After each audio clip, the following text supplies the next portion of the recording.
Ukraine has held off a massive coordinated Russian assault with tanks, trucks, horses, motorbikes and infantry soldiers launched under cover of fog, and it's inflicted the deadliest day of the war this year for Russia. But Russia has managed to inch forward elsewhere. It's lost a helicopter gunship to a drone, and Russia has suffered 2 strikes on important aircraft manufacturing and repair bases, one of them inflicting damage on a scarce and precious A-50 AWACS early warning and control aircraft.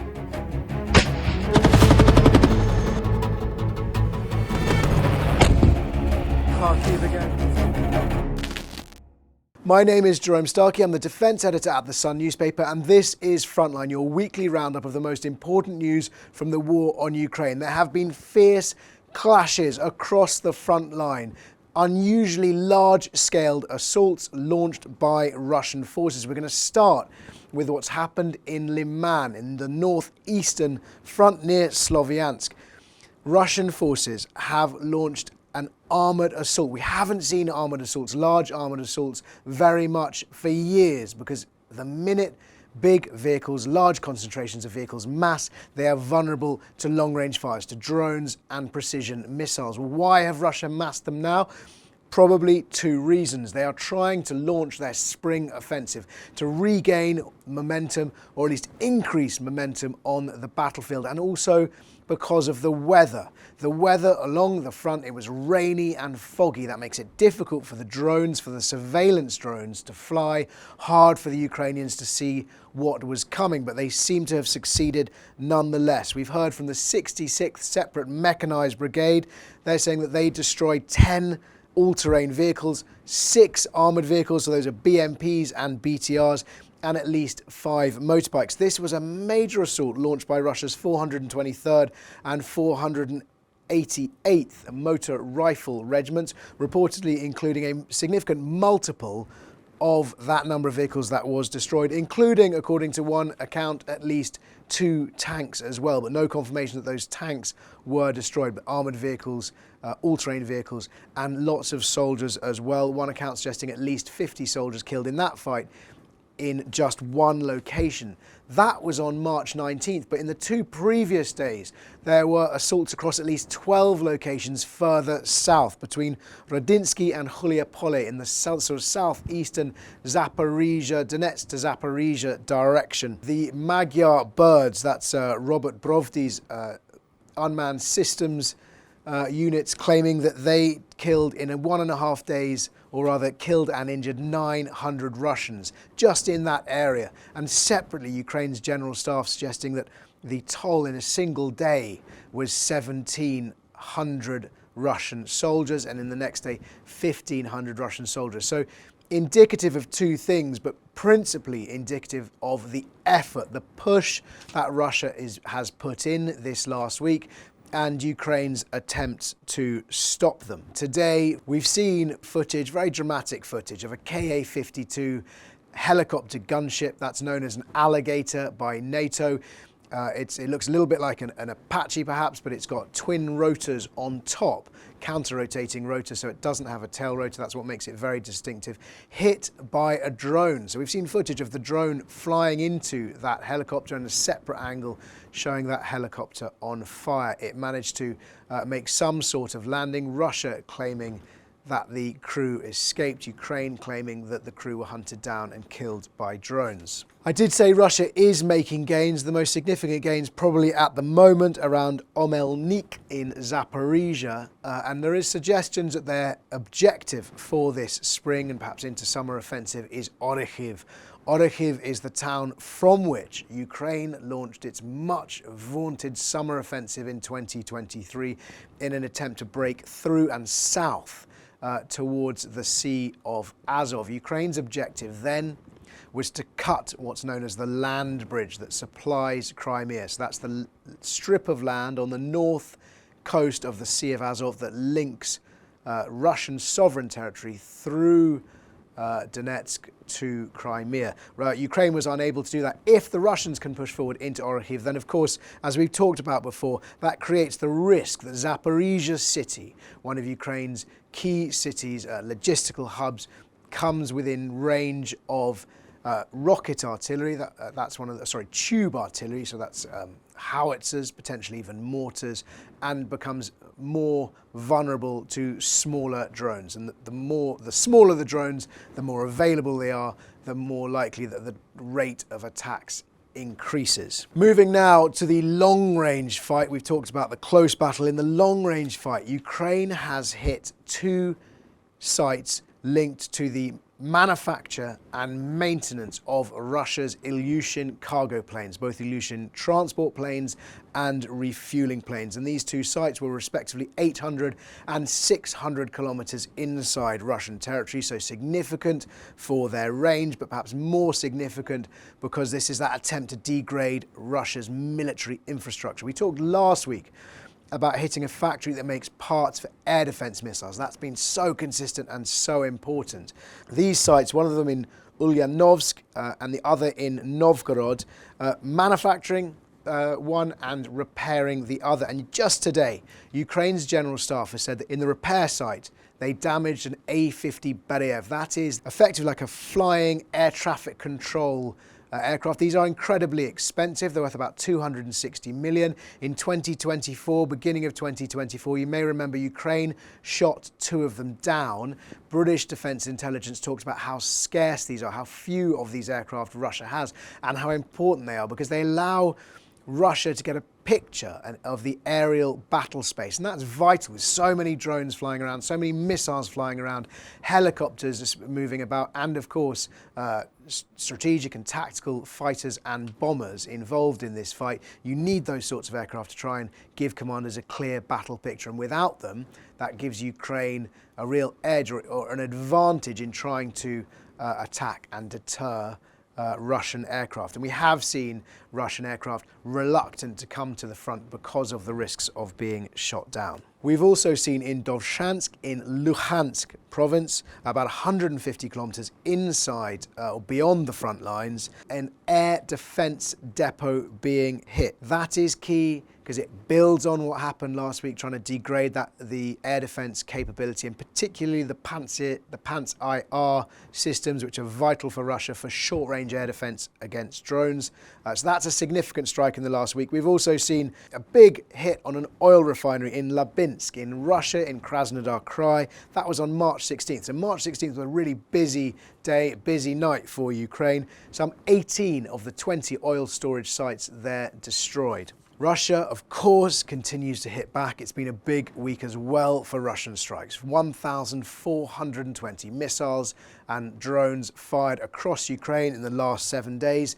Almost 500, some 498 fired on a single night. That was the 13th into the 14th of March. We're going to talk away from the front lines now about what's going on with the Druzhba pipeline, because this is really important at the moment. It's getting politically very fraught. This is the pipeline that transports Soviet oil to Eastern Europe. At its peak, it transported about 1 million barrels of oil per day. That was reportedly about 1% of the global supply. This year, that's down to about 200,000 barrels per day, still a huge volume, and it primarily supplies Slovakia and Hungary because the rest of Europe has weaned itself off, or tried very hard to wean itself off, Russian oil. Hungary absolutely relies on it, and Viktor Orban, Hungary's president, is shameless in his insistence that he wants to continue buying Russian oil. In fact, he said that Europe is mad to think that it can survive without it.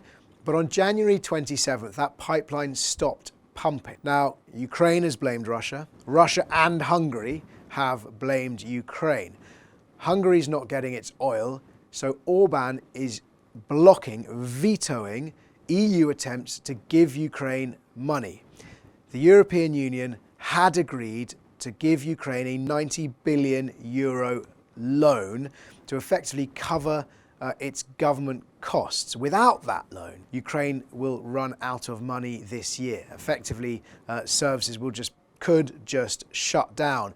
It's worth remembering, though, Hungary isn't the only roadblock. There had been an attempt to unfreeze billions of euros in Belgium, held in Belgium in euro clear accounts. That's sovereign Russian money held in Belgium. Belgium has absolutely resisted that, forced the EU to look for an alternative mechanism, which is the loan. And then we've also heard from Belgium's Prime Minister, Bart de Wever, saying that it's time to normalise relations with Russia. So an indication that there is not unanimity in Europe in terms of how to deal with this conflict in Ukraine. There are the countries like Hungary actively supporting Russia. There are countries like Belgium, far more neutral. And there are countries like Britain, France, Germany, Poland, far more hawkish in their support for Ukraine. And an example of that hawkishness, we saw French commandos today storming a Russian Shadow Fleet tanker in the Western Mediterranean. A message from President Emmanuel Macron that France is resolute, it will not be distracted by the war in Iran from helping Ukraine. But the French government said that operation in the Western Mediterranean took place with support from the British military. We don't know what support. My understanding it was likely surveillance. The last time they did this in January, a British patrol ship out of Gibraltar kept track of the Shadow Fleet tanker. In both cases, January and now, those tankers, those oil tankers, had set sail from the Arctic Russian port of Murmansk. Other sort of political developments, President Zelensky said Ukraine now has 201 advisors stationed across the Gulf, helping those countries defend themselves from the barrages of Iranian drones. That's really important. We've said it a couple of times before, but it's the example of Ukraine sharing its expertise, its hard-won expertise that it's had to suffer so immensely for these lessons, but it does know how to defend itself from Russian drones. It can help Gulf nations defend themselves from Iranian drones because they're basically the same weapons, and Iran, which supplied the weapons in the first place, has now been learning the tactics from Russia, and we know that Russia is also helping pick targets. One final thing to mention before we get on to questions, just a bit of interesting footage was of a new type of Ukrainian ground drone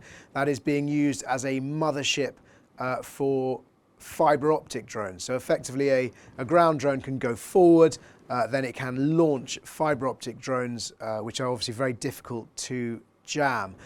Conversely, we've heard that's a Ukrainian weapon. We've heard about Russians relying increasingly on Molniya drones. These are mothership drones which will fly deep into behind the front lines, deep into Ukrainian territory, and then release smaller FPV drones to increase their range. Reports that Russia continues to try hard in military terms to interdict Ukraine's supply lines, but that means choke the military supply lines. And in fact, that extends what we've sometimes called the kill zone. It's the area of intense anxiety when you're traveling to the front. It's the area, the land where you start to get very, very nervous. And it used to be 5 kilometres, then 10. Latest reports by the Institute for the Study of War suggesting that those strikes are reaching 40 or 50 kilometres behind the front lines. It's routine for Russia not just to target military vehicles, but to target civilian vehicles as well. If you have any questions, please do ask them in the comments below, and I'll do my best to answer as many as I can next time. 3 we're going to get through today. What are the Ukrainian partisans up to? How effective are they? The partisans have always been more effective and visible in occupied territory rather than inside sovereign Russian territory. So we saw that, for example, in Kherson. We see it most in Crimea at the moment, but also in Donetsk.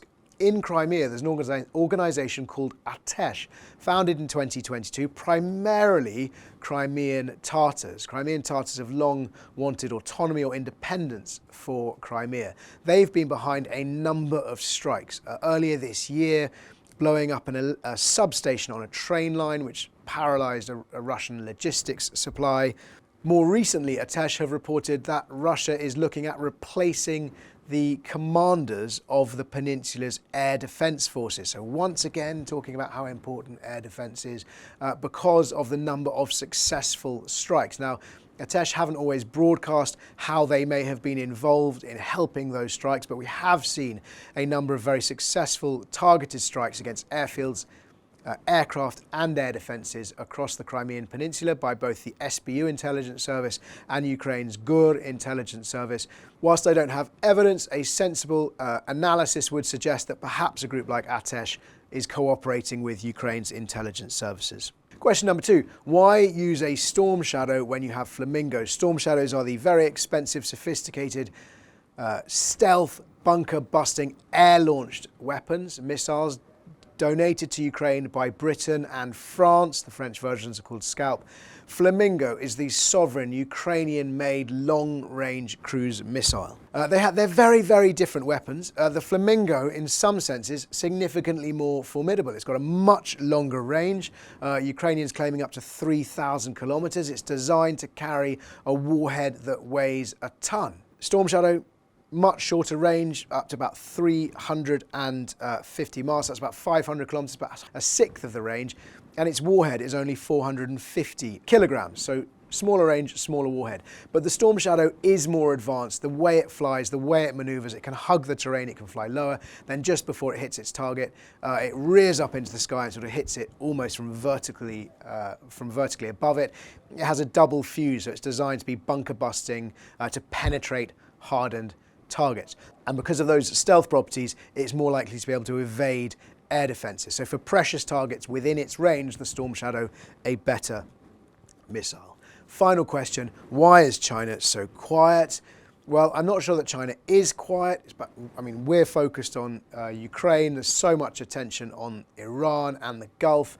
I suspect Beijing may be sitting back and looking at these spectacular acts of self-sabotage, the unleashing of forces well beyond America's control, well beyond Israel's control, the proliferation of conflict and chaos, which is harming the West that was already struggling to contain this war of necessity on its doorstep, this war in Ukraine, now also battling a war of choice in the Gulf. China, of course, does, though, need oil from the Gulf region, and so we haven't seen it yet, may get involved, I think it's a slim possibility, in trying to reopen the Strait of Hormuz.